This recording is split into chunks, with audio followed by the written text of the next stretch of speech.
नमस्कार मेरे प्यारे दोस्तों। इस वीडियो में क्लास 10th का बोर्ड एग्जाम का मोस्ट इंपॉर्टेंट क्वेश्चन को सॉल्व करेंगे। तो आप इस वीडियो पे पूरे बने रहो तभी समझ में आएगा। और ऐसा प्रश्न बोर्ड परीक्षा में 3 मार्क्स में जरूर आता है, 100% गारंटी है। तो आप ऐसा प्रश्न करके ही बैठना है ना। तो देखो प्रश्न में क्या है, सिद्ध करें 3 + 2 √5 एक अपरिमेय संख्या है। जब भी ऐसा प्रश्न में हो अपरिमेय संख्या तो इसे उल्टा मानकर चलेंगे, परिमेय संख्या आपको मानकर चलना है। अगर यहां पे परिमेय संख्या होता तो हम लोग को अपरिमेय संख्या मानकर चलना पड़ता है ना। तो इसे हम लोग क्या मानकर चलेंगे, परिमेय संख्या।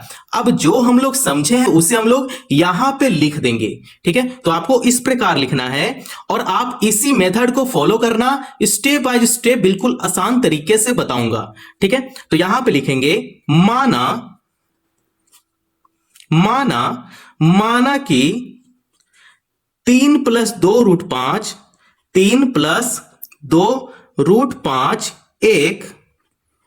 एक परिमेय 3 + 2 √5 एक परिमेय संख्या है। इसे क्या मानकर चलें, 3 + 2 √5 एक क्या है, परिमेय संख्या है ना। आपको इसी प्रकार से करना है। अब 3 + 2 √5 को यहां पे लिख देंगे, 3 + 2 √5 बराबर। अब जब हम लोग परिमेय संख्या इसे मानकर चले हैं तो हम लोग को पता है कि परिमेय संख्या P/Q का फॉर्म में होता है ना, फ्रैक्शन में होता है 1/2। जैसे ये क्लास 7, 8 या चाहे 6 में आप जरूर देखे होंगे 1/2 है ना, फ्रैक्शन में इसी टाइप से होता है ना।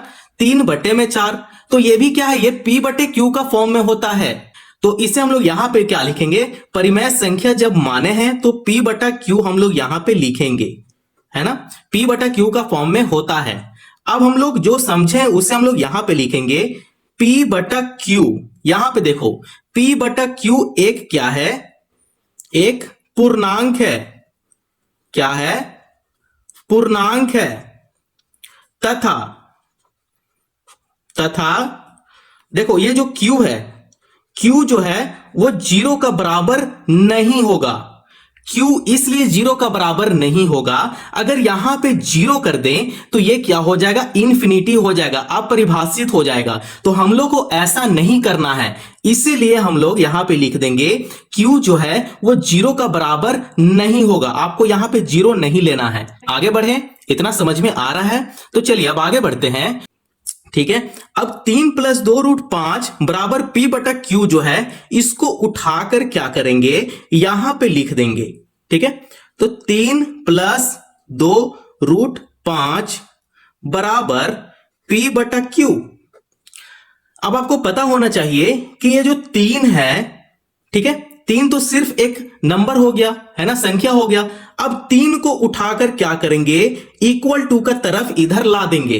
तो ये जो प्लस में है, कुछ भी साइन नहीं है, मतलब ये प्लस में है। तो प्लस से इधर जब =टू का तरफ आएगा तो ये माइनस में आ जाएगा, है ना।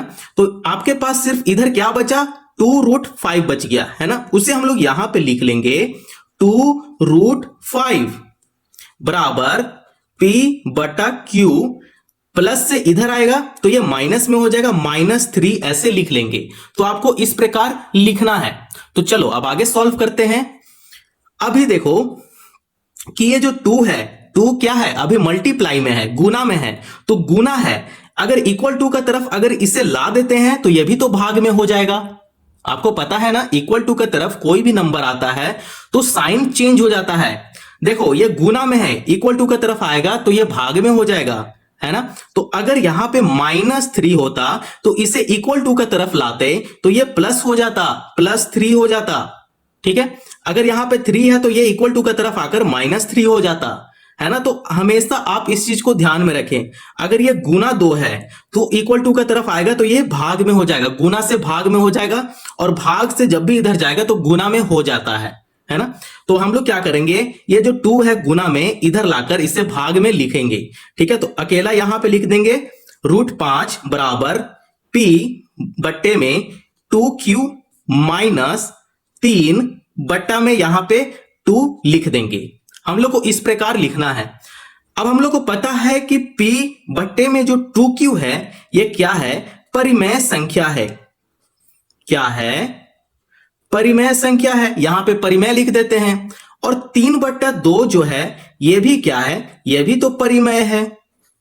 क्या है? परिमेय है ना। एक चीज का आपको ध्यान होना चाहिए कि ये जो √5 है ये पूर्ण वर्ग नहीं है ना। √5 क्या है? पूर्ण वर्ग है क्या? नहीं है। पूर्ण वर्ग वही होता है जैसे 3 का स्क्वायर करे तो 9 होगा, अगर 4 का स्क्वायर करे तो 16 होगा, 5 का स्क्वायर करे तो 25 होगा। ठीक है, लेकिन यहां पे √5 है। बात समझ में आ रहा है ना। तो इसका पूर्ण वर्ग होगा क्या? नहीं होगा, है ना। तो उसी चीज को हम लोग यहां पे लिखेंगे और आपको स्टेटमेंट लिखना पड़ेगा। स्टेटमेंट पे ही इसका नंबर बनता है। यहां पे लिखेंगे 5 1 अभाज्य, 5 एक अभाज्य संख्या है। 5 एक अभाज्य संख्या है। ठीक है, अब हम लोग ये भी तो जानते हैं कि 5 जो है वो पूर्ण वर्ग नहीं है। 5 जो है वो पूर्ण वर्ग नहीं है। आपको हर चीज बताना पड़ेगा एग्जाम में। एग्जामिनर को कंफ्यूज आप नहीं कर सकते हो। अगर एग्जामिनर कंफ्यूज हुआ तो मतलब आपका नंबर कटेगा, है ना। तो आप पहले क्या करो, क्लीन लिखो और हर चीज को स्टेप में समझाओ उसे, है ना। बस आपको इतना काम करना है। अब एक छोटा सा और स्टेटमेंट यहां पे लिखेंगे कि √5 एक अपरिमेय, √5 एक अपरिमेय संख्या है। अपरिमेय संख्या है ना। तो जब भी √5 एक अपरिमेय संख्या हो जाता है, आप यहां पे देखो, इधर अपरिमेय हो गया और इधर परिमेय हो गया, है ना। तो हम लोग यहां पे लिखेंगे अपरिमेय बराबर हो सकता है परिमेय का। ठीक है, अपरिमेय बराबर परिमेय संख्या। तो अपरिमेय संख्या बराबर परिमेय संख्या क्या होता है? बराबर होता है ना। तो एक छोटा सा हम लोग यहां पे लिखेंगे कि क्या ये 3 + 2 √5 एक अपरिमेय संख्या है ना। तो इसे हम लोग यहां पे लिख लेंगे। हाँ बिल्कुल है। तो यहां पे लिख लेंगे 3 + 2 √5 एक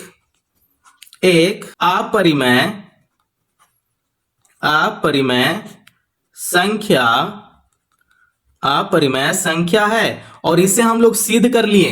पहले हम लोग क्या मानकर चले थे? देखो यहां पे हम लोग इसे मानकर चले थे कि 3 + 2 √5 एक क्या है? परिमेय संख्या है ना। ठीक है, तो हम लोग इसे इस प्रकार हम लोग इसे सॉल्व किए हैं। आप स्टेप बिल्कुल देखो और मेथड को फॉलो करो। इसी टाइप से आपको एग्जाम में लिखना है ना। तो आई होप आप लोग को इतना समझ में आ गया होगा, है ना। अगर वीडियो पसंद आया हो तो चैनल को जरूर सब्सक्राइब करो और दूसरे को भी शेयर करो। धन्यवाद।